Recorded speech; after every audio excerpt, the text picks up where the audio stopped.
سلام، روزت بخیر. نمیدونم کدوم یکی از عزیزای من هستی و کجای این کره خاکی قرار داری الان، ولی بدون وقتی داری این ویدیو رو میبینی و این صحبتهای من رو میشنوی قطعاً برای من ارزشمندی، چون میخوام یه کاری رو بهت معرفی بکنم که قرار کل زندگی تو تحت شعاع قرار بده. کاری که خودم کردم، نتیجهش رو گرفتم و الان میخوام شما عزیزانم رو باهاش آشنا بکنم و به شما عزیزان معرفی بکنم. پس تا انتهای ویدیو قشنگ با تمرکز بالا گوش کن، در جریان باش و بعد تصمیم بگیر. کاری که میخوام بهت معرفی بکنم یه کار سیف، امن، ابدی، با رضایت کامل جواب خودشو پس داده. ما انجام دادیم، به نتیجه رسیدیم و الان میخوام تو هم با من بیای جلو. ولی قبلش باید چند تا اصطلاح رو بهت توضیح بدم. اولین اصطلاحی که باید باهاش آشنا بشی تفاوت بین سیستم‌های کاری متمرکز و غیر متمرکزه.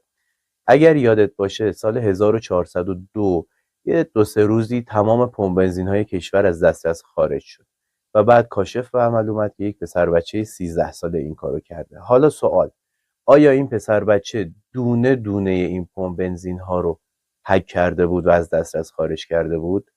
خیر، با هک کردن یک سرور مرکزی موفق شده بود تمام پمپ بنزین ها رو از دسترس خارج بکنه. یا مثال دیگه، من الان از شما یه شکایتی میکنم، با گرفتن یک برگه از دادگاه و ارائه اون به بانک خیلی راحت مثل یه آب خوردن میتونم جلوی حسابهای بانکی شما رو ببندم.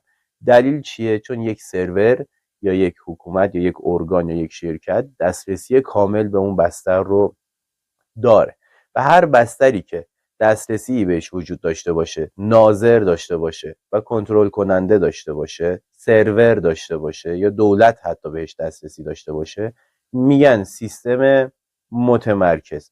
اما سیستم غیر متمرکز چیه؟